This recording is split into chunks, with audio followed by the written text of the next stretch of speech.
Ah, je me vois, il est 11 heures. Ça veut dire que l'OM au café commence. Salut les amis, j'espère que vous m'entendez bien, que vous me voyez, vous connaissez le protocole. Vous me le dites très rapidement dans les messages, vous êtes déjà nombreux. Il y a Luxin 95 qui salue mon retour de vacances. Et oui, je vous ai quitté pendant 15 jours, c'est vrai. Mais là, c'est reparti. Il y a Pascalou 123, il y a Sauna 13, Dark Marshall, Manolive, Mika Le Dromois, Robocop 36, DBZH, Pablo Escobar qui me demande alors ses vacances. Ben, elles se sont très très bien passées évidemment, même si j'ai eu chaud, comme vous tous. Voilà, on repart du bon pied pour cette nouvelle saison. Il y a Issel Mi Alpha, Fata TV Sport, Kayo Chang, SW et des chiffres, j'ai pas retenu.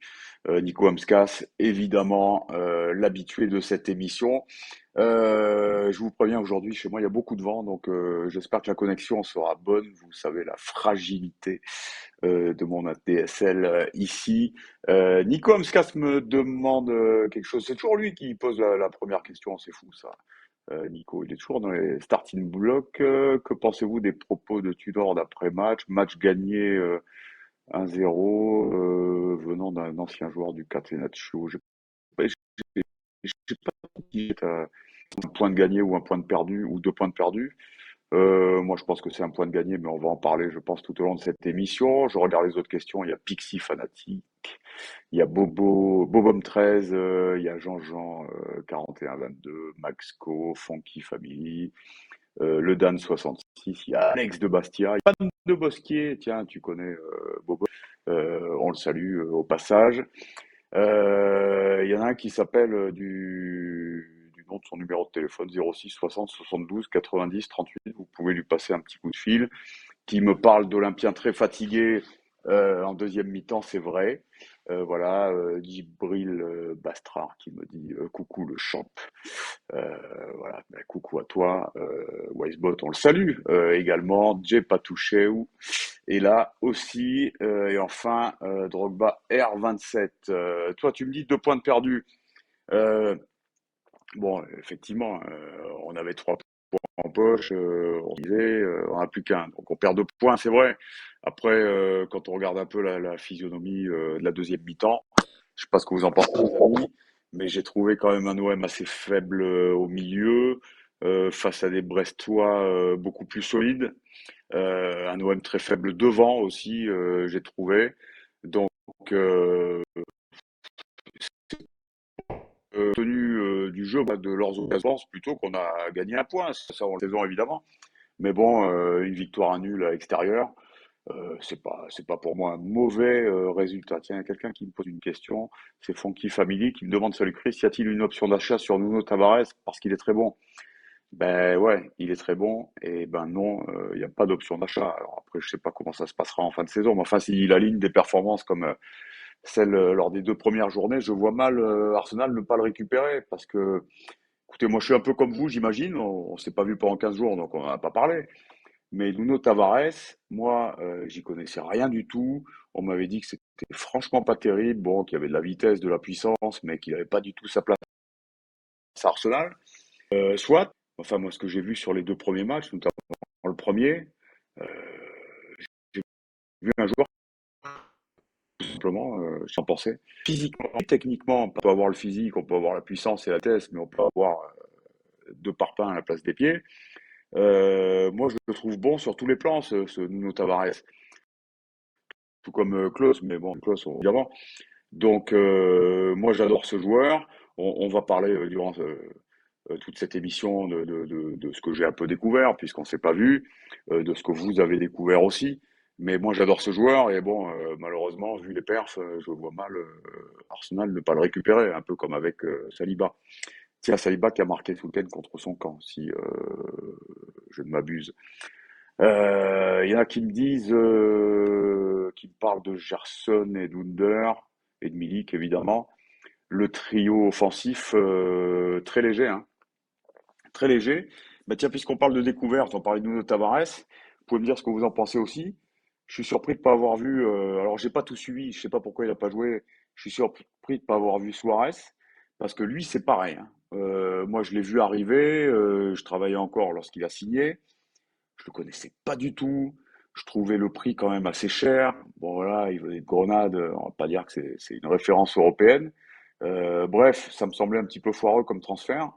Et puis, ce que j'ai vu déjà lors du dernier match amical, enfin sa première rentrée, mais surtout lors de la demi-heure qu'il dispute face à Reims, moi j'ai adoré. Je sais pas ce que vous en pensez, mais j'ai tout vu, quoi. De la puissance, des initiatives, une grosse présence devant.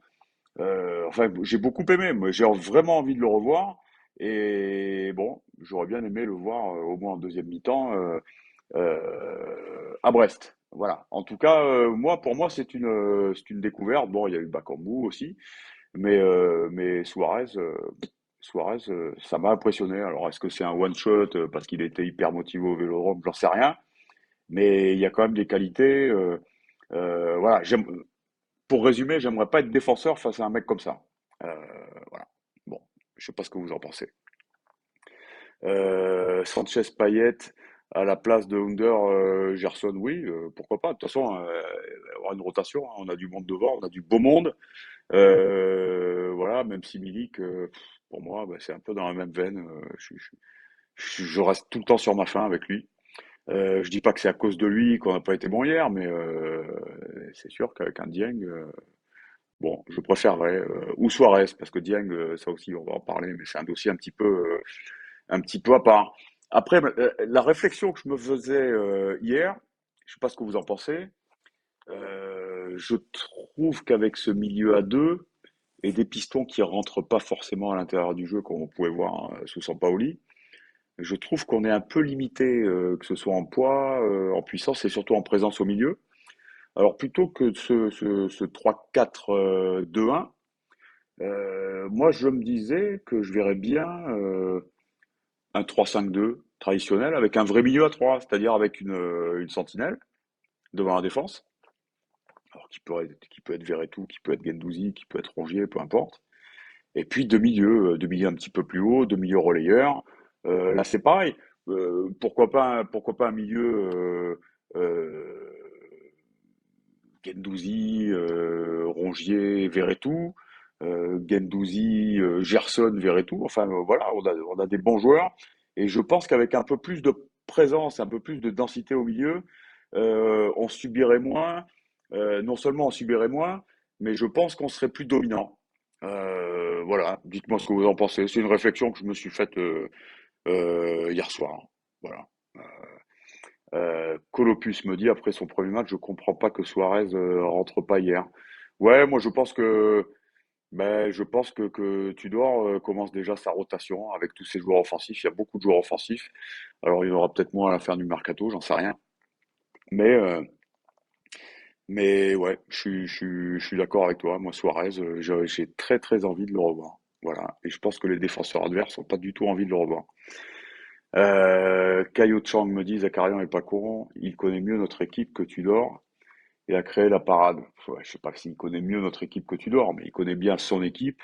Et puis on connaît le jeu de Der Zakarian, c'est axé sur l'agressivité, la solidité. Et puis voilà, Brest, on découvre que c'est une bonne équipe. Et attention parce que le week-end prochain c'est Nantes, et je pense que Nantes c'est encore un cran dessus. Alors bon, bon, ce sera dans d'autres dispositions évidemment, mais faudra vraiment être au rendez-vous contre Nantes parce que pour moi c'est un coin, c'est vraiment un cran au-dessus. Thibaut TV me dit échange Rongier, Seko Fofana. Je pense pas du tout qu'on se dirige vers ça. Je pense pas qu'on ait envie de lâcher Rongier, même si on peut dire, sans risque de se tromper, que tout le monde est à vendre s'il y a de belles propositions. Mais voilà, je suis pas persuadé que Lens ait envie de faire un échange Rongier-Fofana, et je suis pas du tout persuadé que Rongier ait envie de quitter l'OM pour Lens.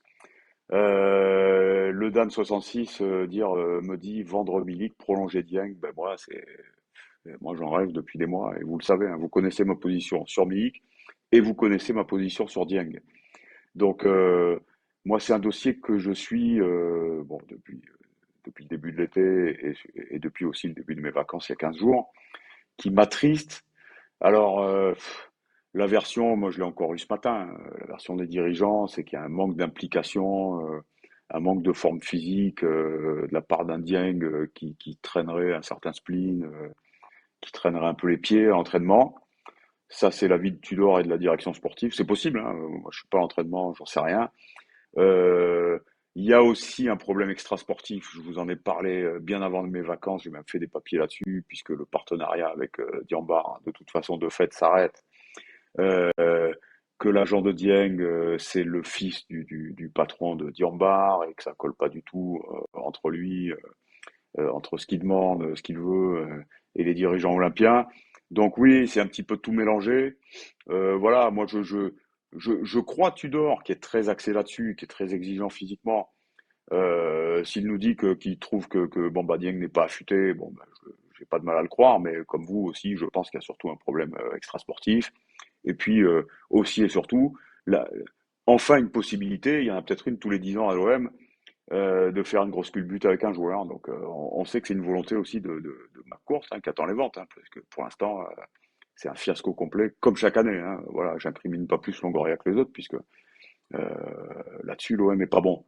Donc voilà, il va falloir vendre des joueurs. Moi, je serais très malheureux si ça concernait Bamba Dieng, évidemment. Voilà, et j'ai l'impression que vous êtes un peu sur la même ligne que moi. Farouille s'est abonné avec Prime, c'est son 19e mois d'abonnement de 11 mois consécutifs. Bravo à toi. J'y comprends rien à ces trucs-là, mais en tous les cas, on me le signale, donc bravo à toi. En plus, t'es sympa. Salut tout le monde. Salut Chris, content de te revoir. J'espère que tu as passé de bonnes vacances et encore merci. J'adore t'écouter. Bah écoute, ça fait plaisir, mon petit Farouille. Moi aussi, je suis très content que tu sois avec nous depuis si longtemps. Manolive, DCC, à savoir Tchaleta sur le banc et Touré en tribune, est-ce normal avec les propos de Longoria? Je vais vous expliquer un petit peu le cas de Tchaleta et on s'y étendra un peu plus demain matin dans la une puisque je l'écrirai, je pense, tout de suite après l'émission. Tchaleta, vous connaissez le problème. Il ne veut pas partir pour l'instant, il dit non aux offres qu'il a reçues. C'était le cas l'année dernière, c'est encore le cas aujourd'hui. Il n'y a pas grand monde sur le dossier parce qu'évidemment tout le monde attend la fin du mercato pour le serrer, hein, parce que un Tchaleta à 4-5 millions d'euros, c'est hyper intéressant. Et de son côté, pour l'OM, c'est très simple. Bon, soit il trouve un club avec une offre qui satisfait tout le monde, donc là il s'en va. Mais surtout, au 1er septembre, ce sera soit une prolongation, soit le placard. C'est-à-dire que si Tchaleta, qui est en contrat encore jusqu'en juin 2023, n'est pas vendu d'ici la fin du mercato et ensuite refuse la prolongation de contrat d'un an que va lui proposer l'Olympique de Marseille, il ne portera plus les couleurs de l'OM. Pourquoi? Parce que, vous l'avez tous lu et entendu, Longoria a été très clair là-dessus. La politique du club aujourd'hui, c'est on ne laisse plus partir de joueurs en fin de contrat. Donc le joueur à qui il ne reste qu'un an de contrat, s'il n'est pas vendu ou s'il ne prolonge pas, il ne joue plus. Alors ça peut être un réserviste qui joue jamais, ça peut être aussi la star de l'équipe, c'est pareil. C'est le nouveau principe de l'Olympique de Marseille. On va pas leur jeter la pierre là-dessus parce que ils se sont tellement fait pigeonner. Bon voilà, on a beaucoup parlé du cas Camara, mais il y en a eu beaucoup avant lui qu'on va pas leur taper dessus maintenant qu'ils prennent les choses en main et qu'ils prennent de vraies décisions. Donc pour moi, c'est malheureux parce que d'un point de vue personnel, pour moi, dans cette défense, Tchaleta, il joue tous les jours, hein, je vous le dis. Donc la question aussi concernait Tchaleta, mais pourquoi Touré reste en tribune? Alors je sais qu'il y a un vrai débat, je sais qu'il y a beaucoup de gens qui l'adorent, y compris à la rédac. Moi j'écoutais encore l'émission d'avant-match hier et même d'après-match. Euh, c'est vrai qu'on l'a vu sur deux, trois prises de balles faire des trucs intéressants lors des matchs amicaux. Le jeune Touré, qui n'a que 19 ans hein, et une douzaine de matchs en Ligue 2. Moi, je vous en avais parlé avant ces matchs amicaux où on a remarqué deux, trois gestes. Je l'avais suivi pendant l'Euro. Je l'avais trouvé quand même très inquiétant. Donc, je suis pas inquiet sur son potentiel, évidemment. Mais moi, personnellement, je pense qu'un Touré aujourd'hui, peut pas jouer à l'OM. Alors si, s'il y a des blessés sur un one shot, évidemment, il peut débuter un match, il n'y a pas de souci, surtout qu'on joue à 3 derrière, avec 2 joueurs expérimentés à côté, il n'y a pas de problème. Après, pour moi, mais ça ne regarde que moi, et c'est mon avis, moi, je le mettrai pas titulaire. Alors, vous allez me dire, ouais, mais Balerdi, ça fait 2 ans que je vous en parle. Si vous suivez un peu cette émission, vous connaissez mon avis là-dessus. Pour l'instant, Balerdi, j'ai rien vu.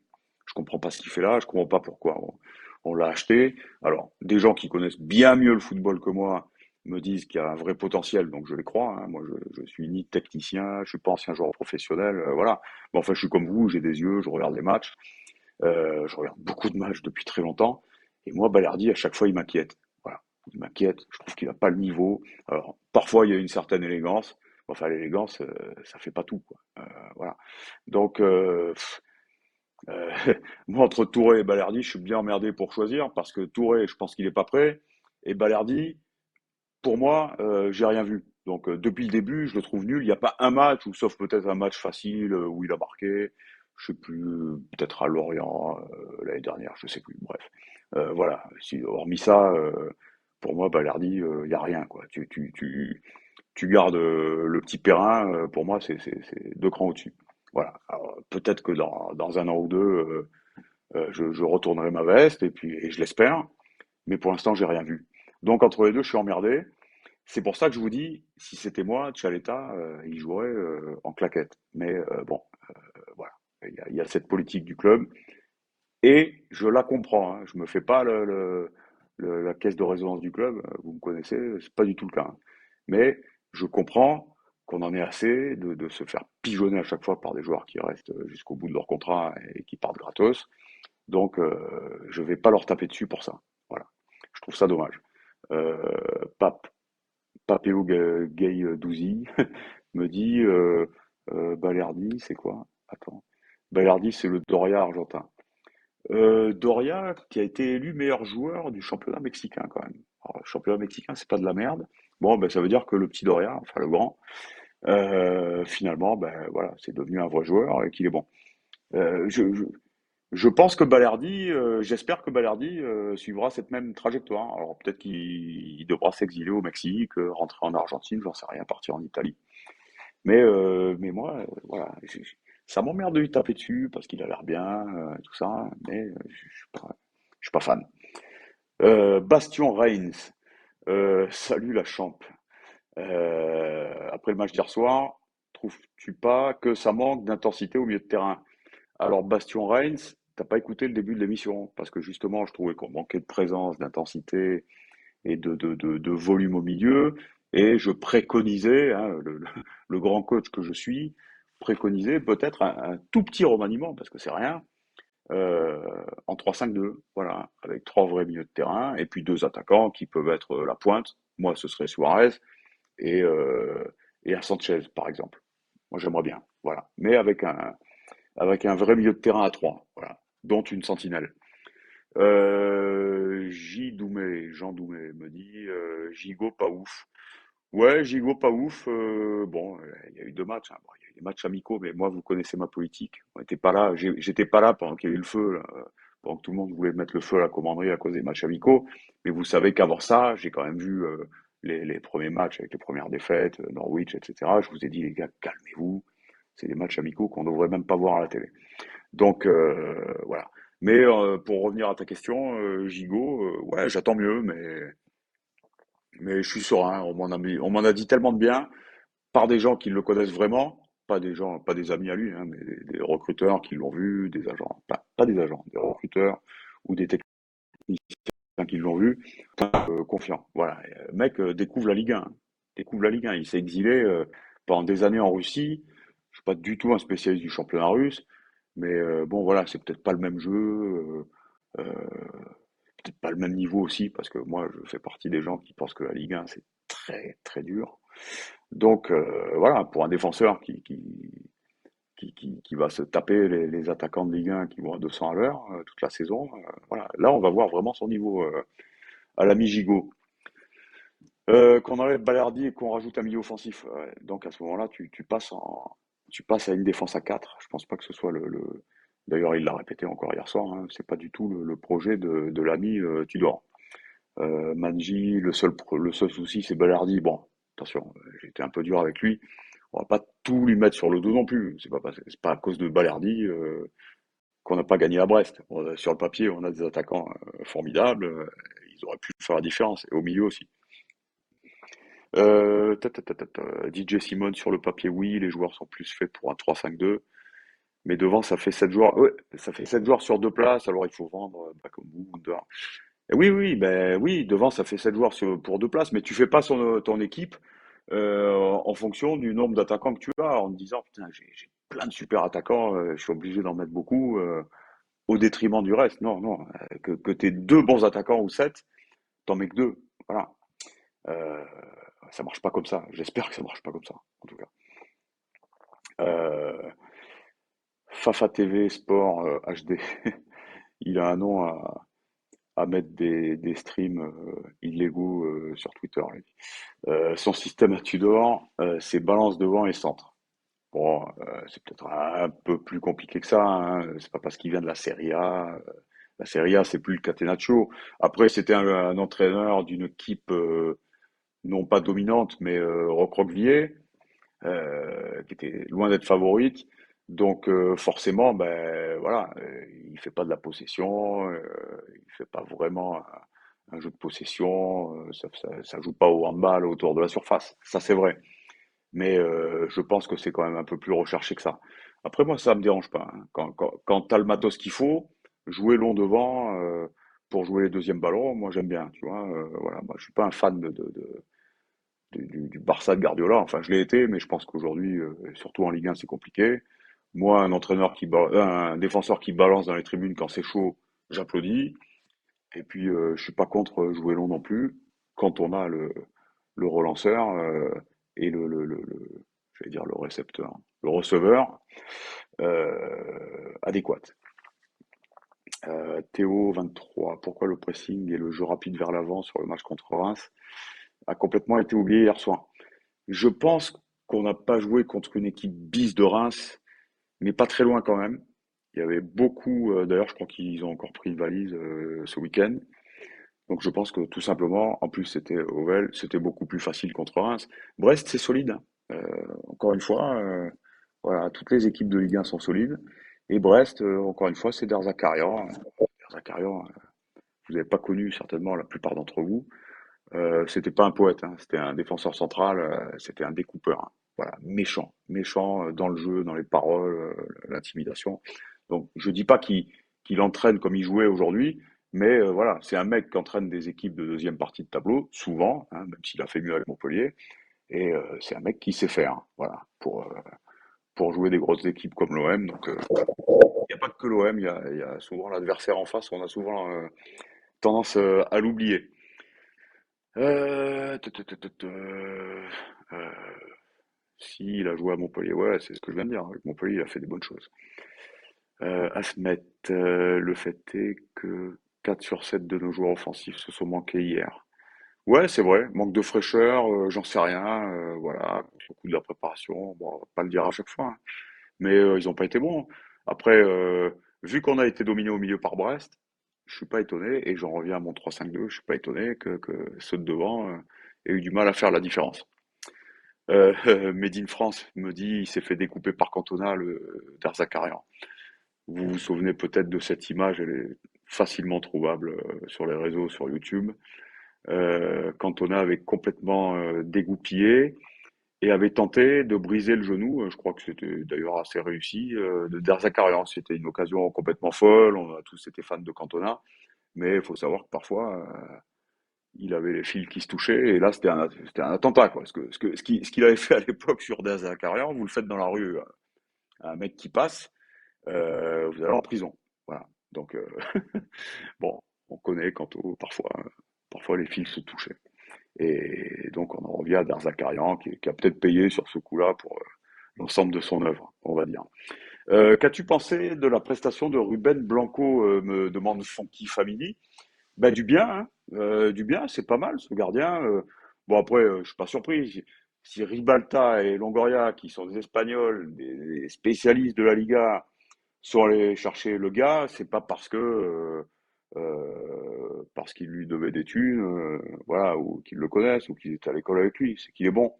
Donc, bah, il est bon, hein, moi, je pense qu'il est très très bon sur la grosse occasion de Brest. Je sais plus qui était à la conclusion, mais voilà, c'est un bon gardien, c'est bien. On a un bon deuxième gardien, donc c'est impeccable. Qui va peut-être entrer même en concurrence, même si c'est pas le but au départ. Mais voilà, s'il continue à être très bon, ben, il va mettre une grosse pression sur Paul Lopez et c'est bien. El Privac me dit, Gerson, est-ce qu'il a un totem d'immunité? Un tour sur le banc lui ferait du bien. Est-ce qu'il a un totem d'immunité? Je pense que de votre part, de la part des supporters, je pense qu'il en a un, compte tenu de sa deuxième partie de saison, la saison dernière. Et je pense aussi que si on l'avait fait débuter sur le banc et qu'on avait eu à peu près le même résultat, vous auriez tous été scandalisés. Donc, moi aussi, je pense qu'il n'est pas du tout interdit par la loi de mettre Gerson, de le faire débuter sur le banc. Mais je pense que si ça avait été le cas, ça aurait gueulé. Zeyrou complète en disant 3-5-2 avec Gerson plus bas. Je suis d'accord avec toi. Parce que moi, hier, j'ai vu un Gerson qui jouait beaucoup de haut but. Et pour moi, Gerson de haut but, ça n'a pas de sens. Gerson, il doit contrôler le ballon, pouvoir se retourner et percuter, décider s'il dribble, s'il donne dans la profondeur. Donc voilà, moi je suis assez d'accord avec toi. J'aime bien voir Gerson face au jeu plutôt que dos au jeu. Olympique Malville, un petit hommage à René me demande ce que je pense. T'es où toi? Des infos sur le refus du brassard de capitaine de Payet. Ma première impression, c'est que lorsqu'il rentre, il y a peut-être autre chose à foutre que de s'échanger les brassards. Voilà. Donc, moi, mon avis, c'est qu'il s'en fout.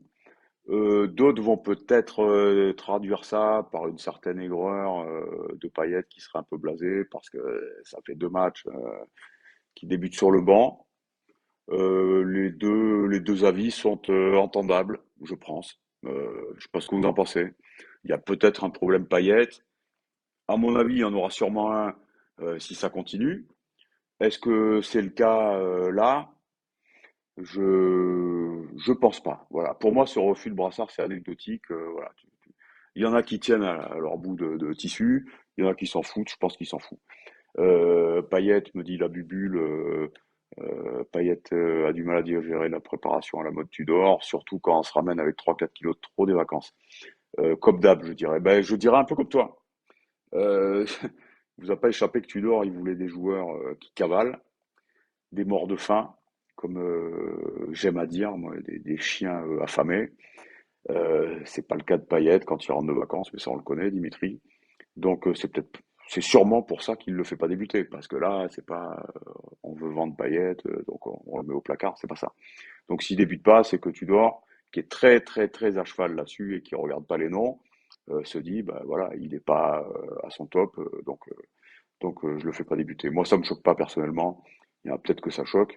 Mais voilà, s'il donne pas assez à l'entraînement et lorsqu'il rentre sur le terrain, ben, je comprends tout à fait que Tudor en fasse débuter d'autres. Manji me dit, prochain match, il va mettre Sanchez, Payet, Milik pour voir. Peut-être, peut-être, j'en sais rien, faudra voir. Moi, j'aimerais bien revoir Suarez, je le répète. Sur les quelques touches de balle de Sanchez, hier, on a vu qu'il n'était pas si cramé que ça. Sanchez, alors j'étais déjà parti en vacances lorsqu'il a signé, donc on n'en a pas parlé ensemble. J'ai été amusé, pour être sympathique, sur l'accueil à l'aéroport, qui me fait dire que plus ça va, plus on est en train de devenir Galatasaray. J'espère qu'on va pas tout miser sur nos images vidéo de supporters, sur les tifos, sur les accueils à l'aéroport, mais enfin c'est sympathique quand même. Après, Sanchez, d'autres commentent cette venue en expliquant qu'il n'y a pas beaucoup de joueurs de ce niveau qui arrivent à l'OM et dans le championnat de France, donc c'est extraordinaire et tout. Je les entends. Je l'ai pas assez vu, moi, la saison dernière, Sanchez. Moi, Sanchez, j'en étais resté depuis 4 ou 5 ans à un joueur qui était plus vraiment titulaire. Donc je pensais même qu'il était un peu cramé. Mais encore une fois, je suivais pas l'Inter de Milan la saison dernière. Alors, de vrais spécialistes ont vu ces matchs, hein. Il a débuté très peu, mais il a eu quand même du temps de jeu et nous ont dit que c'était un joueur qui avait été important dans la rotation de l'Inter l'an dernier. Peut-être pas si important que ça, puisque ils l'ont casqué pour partir. Donc, moi, j'attends de voir. Je sais pas. Sur ce que j'ai vu, bah, oui, si vous me dites que sur ses touches de balle, on voit que c'est un joueur qui a du ballon, là-dessus, il y aura pas de débat, évidemment. Mais j'attends vraiment de voir pour Sanchez parce que j'en sais rien. En fait, je connais pas son niveau, je connais pas son niveau physique. Voilà, il y a Mika Hades qui me dit l'année dernière contre Liverpool, il fait un gros match, Sanchez au match retour. Ben peut-être je l'ai pas vu. Donc je te crois. Je crois les spécialistes de l'Inter Milan, voilà, parce que moi, j'en sais rien du tout. Tropézian, probablement un Tropézien d'origine arménienne, me dit Chris, tu suis quel championnat à part la Ligue 1? Je vais dire que le championnat que je suis, c'est la Ligue des Champions, qui est un championnat finalement. Voilà, moi je suis les grosses équipes qui jouent bien au ballon. Certains d'entre vous qui suivent l'émission le savent. Je ne suis pas portugais, mais depuis ma jeunesse, je suis Porto. Depuis la victoire avec Madjer, voilà, je vous ai expliqué pourquoi, mais surtout parce que moi j'aime ces équipes qui savent recruter, développer et vendre des joueurs. Donc je suis Porto beaucoup, j'adore. Je suis Benfica aussi. Je suis Leipzig. J'aime bien Salzbourg que je regarde en Ligue des Champions. J'ai beaucoup suivi Lille ces dernières années, donc j'ai applaudi le travail. Alors pas financièrement parce qu'il y a eu des avec Lopez, etc. Mais je parle du travail de Campos. Euh, j'ai applaudi des deux mains et des trois, si j'en avais trois, Monaco pendant des années, toujours avec Campos. Bref, vous m'avez compris, je suis ces équipes. Je commence à regarder un peu les PSV Eindhoven, trucs comme ça, parce que ça commence à être intéressant, même si je pense que Monaco méritait 100 fois de passer. Mais voilà, vous avez compris que j'aime ces équipes qui forment, développent et vendent des joueurs. C'est aujourd'hui ce qui reste. Ouais. Je suis pas un fou du trading, mais j'aime ces politiques-là. Voilà. Tiens, on en revient un peu au Portugal. Je suivais beaucoup aussi ces deux dernières saisons euh, l'équipe portugaise comment il s'appelle de Mendes en première ligue Wolverhampton. Voilà. Voilà pour les équipes que je suis. Euh, et je suis la Ligue 1 évidemment quand je suis chez moi devant ma télé. Euh, D'autres questions? Quelques questions. Ouais, et 32 déjà, on va pas trop s'attarder parce que j'ai là une affaire. Bibi d'Escalope. Chris, si Tudor devait sauter dans les mois, semaines qui viennent, qui vois-tu en coach? Putain, attends Bibi, quand même. Attendez avant de vouloir faire sauter Tudor. Tiens, vous l'avez peut-être vu sur les réseaux, j'ai vu ça ce matin sur Twitter. Là. Je crois que c'est Titi, là, le célèbre Titi, qui a posté une photo de la commanderie, d'un mur de la commanderie avec Tudor Longoria out. Alors déjà, je l'ai pas relayé parce que c'est tellement nul. Puis surtout, c'est un acte isolé. Mais sérieusement, qui veut virer Tudor d'une part, mais surtout Longoria aujourd'hui? Il est en train de faire un mercato. Pour une fois qu'on fait du mercato, parce que là, on fait du mercato hein, quand même depuis 2 mois, enfin, depuis que ça s'est accéléré, on va dire depuis un mois. Là, il est en train de nous montrer qu'il sait faire du mercato, Longoria. Alors évidemment, on, on paye les musiciens à la fin du bal, d'accord, on verra à la fin de la saison, mais il nous a montré lors de l'intersaison précédente qu'il savait faire du mercato, on a fini deuxième. Là, il est en train de nous ramener des putains de joueurs, vous l'avez vu quand même. Voilà, Tavares, on pensait tous que c'était un branquignol, le mec c'est un monstre. Suarez, je vous ai dit ce que j'en pensais. Enfin voilà, Sanchez, le jeune Touré et d'autres. Putain, c'est intéressant, c'est intéressant. Donc, et Tudor, moi j'ai pas du tout envie de le faire sauter aujourd'hui. S'il devait sauter parce que les résultats sont pas bons dans 6 mois, bah, quel coach je prendrais j'en sais rien. Laissez-moi réfléchir. Je prendrais un coach sur le marché évidemment. Mais pour l'instant, si, bah tiens, ouais, mais enfin, je suis pas persuadé qu'il soit sur le marché. J'en reviens à Porto. Je prendrai un de mes coachs préférés qui est Sergio Conceição. Voilà. Si vous voulez un nom, absolument. Ouais, Gigi Dallo me dit Tavares un monstre, attendons. Ouais, quand je dis un monstre, je m'enflamme un peu. mais il a il a des qualités quand même. La course, les impacts, la technique, la qualité de pied, il faut le mettre, hein, son but encore, hein. Enfin, bref, c'est pas dégueu quand même, hein. Salut Chris, Medina de Lens, est-ce que ça peut se faire? Et je sais pas, on a été sur lui, il y a eu des rumeurs. C'est un mec super solide, le Sud-Américain qu'on aime bien. Je sais pas si ça peut se faire. Après Lens, ils vont pas se déplumer, tu vois. Je pense que en plus, je pense qu'ils ont les moyens de le garder. Hors grosse proposition évidemment. Après, c'est toujours pareil, voilà. Tchaleta va peut-être partir, faudra peut-être le remplacer, j'en sais rien. Sissoko, tu en penses quoi? Lequel? Ah oui, Sissoko de Troyes, enfin de Manchester. Euh, il m'avait pas sauté aux yeux avec Troyes. Alors je pense que j'ai fait comme vous tous. J'ai vu sur Twitter des vidéos. Alors on en discute souvent entre nous. Ça compte pas. Faut pas se faire un avis sur des résumés de carrière de 3 minutes. On est d'accord. Ce que j'ai vu, parce que j'en savais pas assez avant et ces vidéos m'ont aidé à le voir, c'est que c'est tout sur la vitesse, quoi. Voilà. Je contrôle le ballon, je pousse, et ça va très très vite. C'est ce que j'ai remarqué. Je le savais pas, et c'est ce que j'ai remarqué. City l'a pris, voilà, c'est qu'il est sûrement pas mal. Si on est sur lui, moi, vu que j'ai confiance en Longoria et Ribalta, ben, je pense que c'est pas mal. Mais voilà, sur ce que j'ai vu sur ces vidéos, j'ai dû voir deux, trois vidéos, c'est vitesse, vitesse, vitesse, vitesse. Voilà, je pousse, je sprint. Bon, écoutez, c'est peut-être pas mal. Et puis là, on parle d'une doublure. Donc, si on fait ça en doublure, c'est pas mal. Ah merde, depuis tout à l'heure, je vous parle j'ai cru que c'était Sissoko, c'est Caboret, c'est Issa Caboret. Pardon. Bah dites-moi qui est le Sissoko. Alors, je vous avoue, j'ai un peu lâché hein, pour 15 jours. Mais je vous parlais de Caboret. Pardon, pardon. La vitesse, là, le Troyen, c'est Caboret. Je me gourre. Vous faites bien de le souligner. Voilà, Bobo 13 me dit Caboret, c'est pas Sissoko. Tavares, Al Dakar me dit Tavares, t'achètes combien? Attendez, les gars, on a vu que 2 matchs et on connaît même pas sa valeur puisqu'il n'y a pas d'option d'achat. Moi, je pense qu'on l'aura pas. Mais ouais, non, mais c'est des joueurs qui se négocient entre 10 et 15, hein. Voilà, c'est le tarif. Et s'il continue comme ça va aller au-delà. Donc, moi, j'y crois pas. Allez, encore deux, trois questions et après je raccroche, hein. De toute façon, on se retrouve dans la semaine, hein, puisque je suis de retour. Ta, ta, ta, ta, ta. Camara, homme du match, et Saliba, homme du match la semaine dernière. Super Longoria, on a remplacé ça par un Mbemba et Verretou. Me dit Nadji Mignot.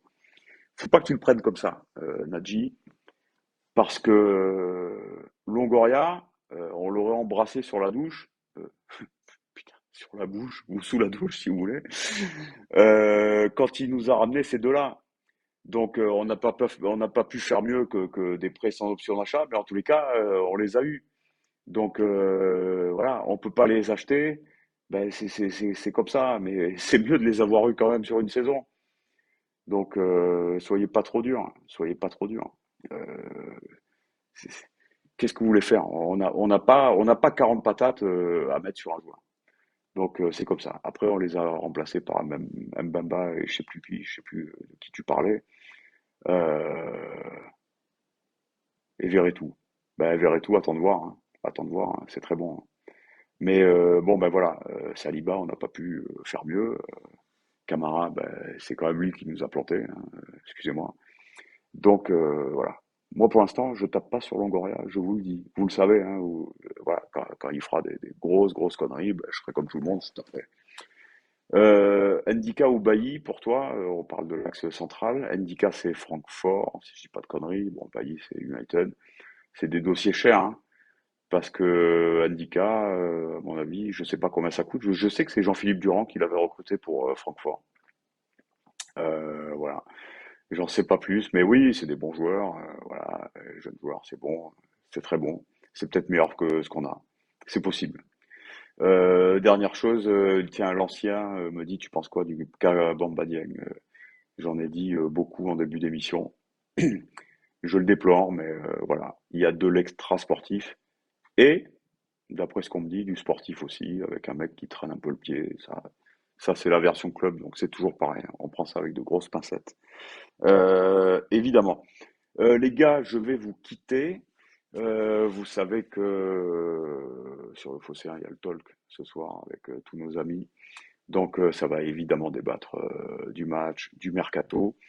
Quant à nous, on se retrouve plus tard dans la semaine. Je vous embrasse, ça me fait hyper plaisir de vous avoir retrouvé. Souhaite un bon appétit et à plus. Ciao les gars.